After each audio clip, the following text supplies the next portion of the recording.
అది పేరుకే ధర్మాసుపత్రి. అక్కడ అడుగడుగునా అవినీతి, నిర్లక్ష్యం తిష్టవేశాయి.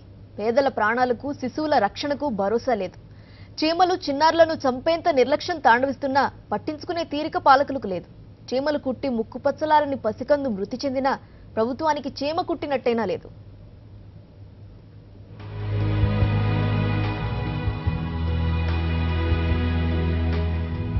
నిన్న గుంటూరు ప్రభుత్వాసుపత్రిలో ఎలుకలు కొరికి చిన్నారి మృతి చెందిన ఘటన. నేడు విజయవాడ ప్రభుత్వాసుపత్రిలో చీమలు కొరికి 4 రోజుల శిశువు మరణించిన హృదయ విదారక ఘటన. ప్రభుత్వాసుపత్రులంటే పేదలు ఎందుకు జంకుతారో చెప్పడానికి ఈ ఘటనలే సజీవ సాక్ష్యాలు.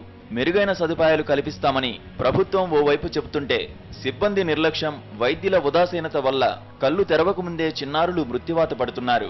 విజయవాడ ధర్మాసుపత్రిలో చీమలు కుట్టి ఓ చిన్నారి మృతి చెందిన ఘటన తీవ్ర సంచలనం కలిగించిన, ప్రజా సంఘాలు పెద్ద ఎత్తున ఆందోళన నిర్వహించిన సర్కారులో మాత్రం చలనం కలగలేదు. దీనిపై విచారణ జరుపుతామని మంత్రి కామినేని పత్రికా ప్రకటనలు జారీ చేసి చేతులు దులుపుకున్నారు. అయితే తమకు ఎటువంటి ఆదేశాలు రాలేదని ఆసుపత్రి వర్గాలు వెల్లడించాయి. మినిస్టర్ గారు దగ్గర నుంచి కూడాను అంటే టీవీల్లో వాటిలో చూసాము. మాకు యాక్చువల్గా అయితే మరి పై వాళ్ళతో ఏమైనా మాట్లాడారేమో, మాకు ఇంకా త్వరకు అయితే ఆదేశాలు రాలేదండి. విజయవాడ ప్రభుత్వాసుపత్రిలో 60 పడకలు ప్రసూతి మహిళల కోసం కేటాయించారు. అయితే నిత్యం 90 వరకు ఈ ఆసుపత్రిలో ప్రసవాలు జరుగుతున్నాయి. అయితే సరిపడా బెడ్లు లేక మహిళలు నరకం అనుభవిస్తున్నారు. మా పిల్లలతో మంచిగా పంపిస్తారు అని లేని వాళ్లే కండి వచ్చేది. ఉండోళ్ళు రావాలంటే రారు కదా, మమ్మల్ని మంచిగా పంపిస్తారని ఆశపడి మేము వస్తున్నాం. వాళ్ళు ఒక మంచం మీద 2 బండండి, 3 బండండి, మరి మాకు ఖాళీ కావాలి కదా, మొత్తి నిష్ణం చేస్తారు. వాళ్ళు వెంటగా ఎట్లా బండుతారంటే 3 రోజుల పిల్లని 2 రోజుల పిల్లల్ని లేపాలంటే మాకు ఎంతో బాధగా ఉంటుందండి. ప్రసూతి కోసం వస్తున్న మహిళల పట్ల సిబ్బంది, వైద్యులు అనుసరిస్తున్న తీరు దారుణంగా ఉందని రోగులు ఆవేదన వ్యక్తం చేస్తున్నారు. స్కానింగ్, రక్త పరీక్షలు, ఎక్స్రే వంటి పరీక్షలు ప్రభుత్వాసుపత్రుల్లో ఉన్న బయటకు రాయడం ద్వారా ప్రైవేటు డయాగ్నోస్టిక్ సెంటర్లతో వైద్యులు లాలూచీ పడుతున్నారన్న ఆరోపణలు వినిపిస్తున్నాయి. ఒకే బిడ్డ పైన 2-3 కాన్పులు చేసేటువంటి పరిస్థితి, మగబిడ్డకైతే ఒక రేటు, ఆడపిల్లకైతే ఒక రేటు అనేటువంటి పద్ధతుల్లో ఇక్కడ అవినీతి కూడా ఉన్నటువంటి పరిస్థితి అది. కాబట్టి వీటి నుంచి బయటపడేసేటువంటి పరిస్థితి లేదు. ఇవాళ చాలా దారుణం ఏమిటంటే చీమలు కుట్టి చిన్న పాప చనిపోవటం. దీన్ని పూర్తిగా నిరసిస్తున్నాము. దీని మీద ఎవరు ఎంతటి బాధ్యత వారిని శిక్షించాలి కఠినంగా. విజయవాడలో ఉన్న 2 ప్రభుత్వ ఆసుపత్రులను ఇటీవలే వైద్య ఆరోగ్య శాఖ ప్రిన్సిపల్ సెక్రటరీ పూనం మాలకొండయ్య నేతృత్వంలో పలువురు రాష్ట్ర స్థాయి అధికారుల బృందం 3 రోజుల పాటు పరిశీలించారు. అలాగే చీమలు కొరికి శిశువు మృతి చెందిన ఘటనకు సరిగ్గా 2 రోజుల ముందే ఆసుపత్రిలో జిల్లా కలెక్టర్ బాబు సమీక్షా సమావేశం నిర్వహించారు. ఈ సందర్భంగా 4 సిబ్బందిపై ఆరోపణల నేపథ్యంలో సస్పెండ్ చేశారు. అయినప్పటికీ ఆసుపత్రిలో నిర్లక్ష్యం ఎంత తీవ్రంగా ఉందో చీమలు కుట్టి శిశువు మరణించిన ఘటనే అద్దం పడుతోంది.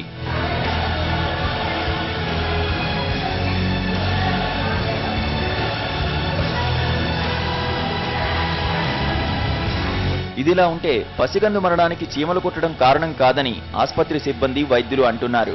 శిశువు తక్కువ బరువుతో పుట్టడమే కారణమని చెబుతున్నారు. విజయవాడ సర్కారీ ఆసుపత్రి తీరుపై అన్ని వైపుల నుంచి ఆరోపణలు చుట్టుముట్టడంతో జరిగిన ఘటనను చిన్నదిగా చేసి చూపే ప్రయత్నం చేస్తున్నారు. దీనిపై సర్వత్రా ఆగ్రహం వ్యక్తమవుతోంది. కనీసం విచారణ జరిపేందుకు కూడా ఉన్నతాధికారులు సుముఖత వ్యక్తం చేయకపోవడం పట్ల పలువురు విస్మయం వ్యక్తం చేస్తున్నారు. రాజా రమేష్, ప్రిన్సిపల్ కరెస్పాండెంట్, విజయవాడ. అది కోస్తా ఆంధ్రులకు పెద్ద ఆసుపత్రి. ఎంతో పేరు ప్రఖ్యాతులున్న ప్రభుత్వం దవాఖానా. కానీ ఏం లాభం? ఈ ప్రభుత్వాసుపత్రిని అవినీతి జబ్బు పట్టి పీడిస్తోంది. లంచాల కోసం ఇక్కడి సిబ్బంది పెడుతున్న ఇబ్బందులతో జనం బెంబేలెత్తిపోతున్నారు. అడుగు పెట్టాలంటేనే బాబోయ్ అంటూ భయపడే పరిస్థితి. ఎక్కడ ఏ రోడ్డు ప్రమాదం జరిగినా, మరింకా అత్యవసర సేవలు కావాలన్నా కోస్తా ఆంధ్రలో అందరికీ గుర్తొచ్చేది గుంటూరు ప్రభుత్వాసుపత్రి. మంచి వైద్యం అందుతుందనే పేరున్న ఈ ఆసుపత్రిలో లంచగొండులు పెరిగిపోయారు. కింది స్థాయి ఉద్యోగుల విపరీత చర్యలకు రోగులు భయంతో బిక్కచచ్చిపోతున్నారు. ప్రతి పనికి లంచం ఇవ్వందే ఏ ఒక్క పని చేయటం లేదు. ప్రాణాలు పోతున్నాయన్నా ముందు చేతిలో పైసలు పెట్టాల్సిందే. డబ్బులు ముడితేనే సేవలందేది. చేస్తామని హాస్పిటల్ తీసుకెళ్లారు. పైకి ఆపరేషన్ కాడికి ఎత్తుకెళ్తే 350 రూపాయలు తీసుకుంది. ఒక అమ్మాయికి ఏమో 400 2 కోడలు తెచ్చాను. ఒక అమ్మాయి కాడ 400, ఒక అమ్మాయి కాడ 350. దేనికని అడిగితే మేము తీసుకెళ్ళాం, డబ్బులు కడితేనే తీసుకెళ్తాం, నొప్పులు పడ్డా మాకు సంబంధం లేదు, ఎక్కడికన్నా మాకు సంబంధం లేదు, మీకు డబ్బులు ఇస్తేనే మేము తీసుకెళ్తామని పైకి తీసుకెళ్లారు సార్. పొద్దున ఒక అమ్మాయిని, ఇందాక గన్న అమ్మాయికి 400 తీసుకున్నారు. మా ఆయన అవన్నీ తీయాలి, మేము లేకపోతే చెయ్యము, లేకపోతే మీరు వచ్చి చేసుకోండి అని చెప్పారు సార్. సత్యవేనంట ఆమె సత్యవేదం. ఆమె అసలు మమ్మల్ని అసలు కేర్లెస్గా మాట్లాడింది. మీరు ఎందుకు కానీ అసలు బూతు మాటలు మాట్లాడుతున్నారు సార్. ఇక్కడ ఇనిమా చేస్తే 100 రూపాయలంట, లేకపోతే లోనకు పంపిస్తే 50 రూపాయలు ఇండియా లోనకు పంపిస్తామంటున్నారు. అసలు మరీ ఘోరం సార్, అట్ట చేస్తున్నారు మరి మమ్మల్ని పేద. ముఖ్యంగా కాన్పుల వార్డులో జరుగుతున్న దారుణాలు అన్నీ ఇన్ని కావు. నొప్పులతో బాధపడుతున్న గర్భిణీ స్త్రీలను లంచం ఇవ్వందే కాన్పుల గదిలోకి కూడా తీసుకెళ్లటం లేదు. కాన్పు పూర్తయ్యాక అమ్మాయి పుడితే 300, అబ్బాయి పుడితే 500 రూపాయలు వారి చేతిలో పెడితే కానీ బిడ్డను వారి పెద్దల దగ్గరకు చేర్చని పరిస్థితి. అసలే పూట గడవక ఇబ్బందులు పడేవారు, కూలీనాలీ చేసుకుని బతుకుబండి నడిపేవారు ఎక్కువగా ఇక్కడికి వస్తూ ఉంటారు. అలాంటి వారిని కూడా పీడించి ముక్కుపిండి మరీ డబ్బు వసూలు చేస్తూ ఉండటం తీవ్ర విమర్శలకు దారితీస్తోంది. డబ్బులు ఎందుకు ఇవ్వాలని ప్రశ్నిస్తే బూతులే తిడుతున్నారని పేషెంట్లు, వారి బంధువులు ఫిర్యాదు చేస్తున్నారు. పొద్దున్నే కానిపోయింది, 400 తీసుకున్నారు ఆయమ్మలు. ఏం పేరు తెలీదు, ఆ ముగ్గురు ఆయమ్మలు తీసుకున్నారు 400 కానుపు చేసినందుకు. అడిగితే ఇవ్వాలని 500 అడిగారు, 300 ఇస్తామంటే తీసుకొని అన్నారు. 400 ఇచ్చాను, తీసుకున్నారు. అడిగాము, అడిగితే అందరూ ఇస్తున్నారు, మీరేనా ఏంటి అని అడిగారు.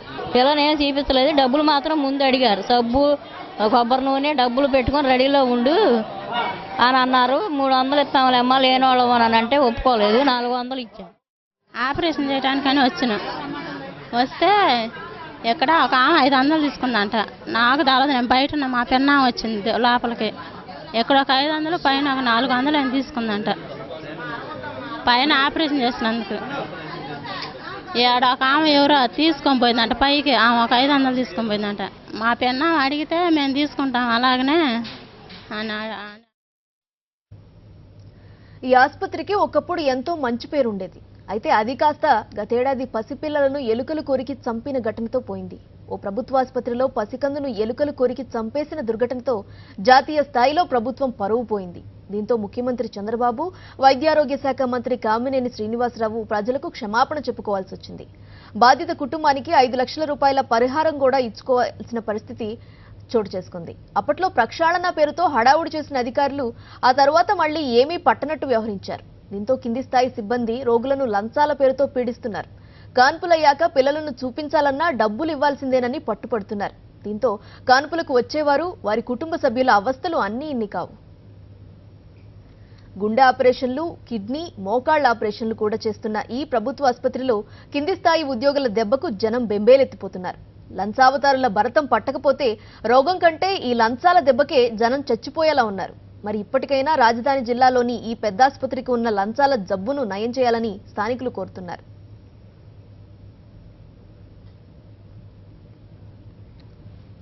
ఇక మిగిలిన డీటెయిల్స్ లోకి వెళ్తే ఏపీలోనే కాదు తెలంగాణలోనూ ఇదే పరిస్థితి.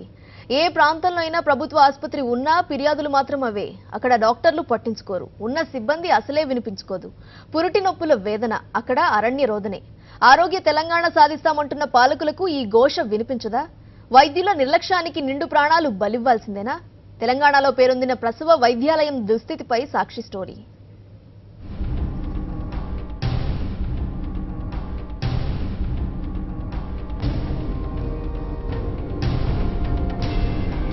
కోఠి ప్రసవ వైద్యాలయం.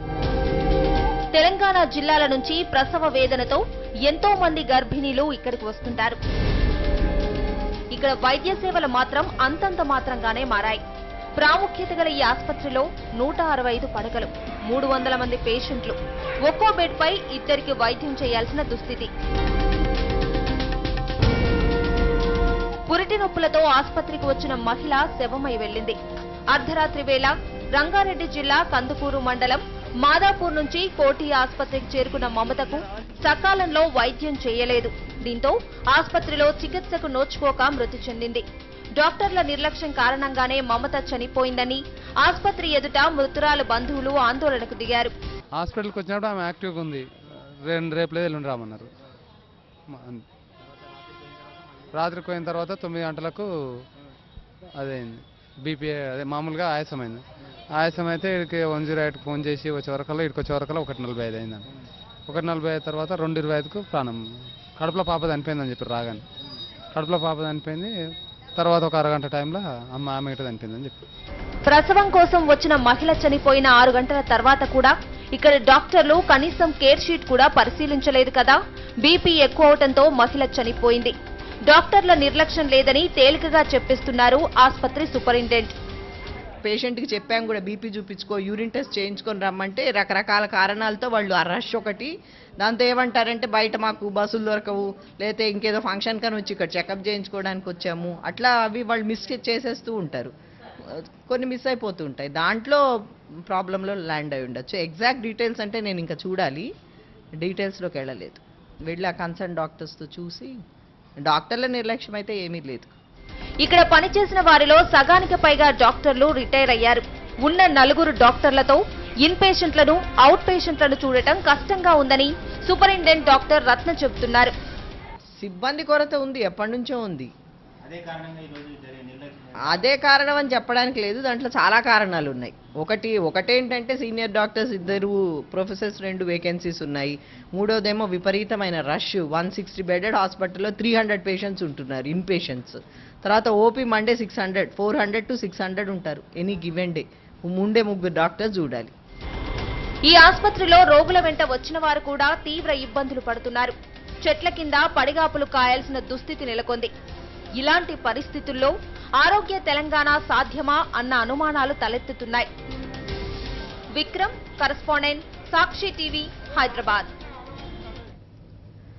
అదొక 7 అంతస్తుల అద్దాల మేడ. చూడటానికి కార్పొరేట్ కంపెనీ కార్యాలయంలో ఉంటుంది. లోపలికెళ్తే అన్ని సమస్యలే. ఇది నిజామాబాద్ జిల్లా ఆసుపత్రి దుస్థితి. పేదలకు ఇదే పెద్ద దిక్కు. కానీ అక్కడ పరిస్థితి ఎంత దారుణంగా ఉందంటే తాగేందుకు కనీసం గుక్కెడు నీళ్లు కూడా దొరకటం లేదు. తాగునీరు లేక పేషెంట్లు, వారి బంధువులు అల్లాడుతున్నారు.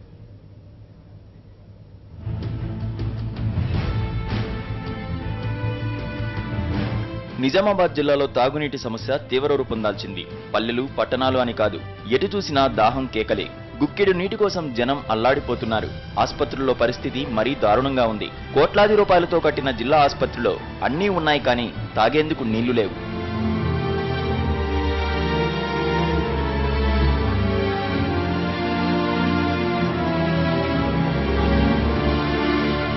ఆసుపత్రి ఆవరణలో రూపాయికే స్వచ్ఛమైన మంచినీటిని అందించేందుకు జలధార కేంద్రాన్ని ఏర్పాటు చేశారు.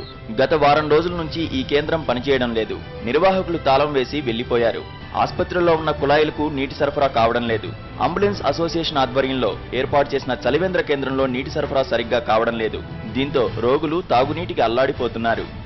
మంచినీటి సౌకర్యం అంతంత మాత్రమే ఉన్నది.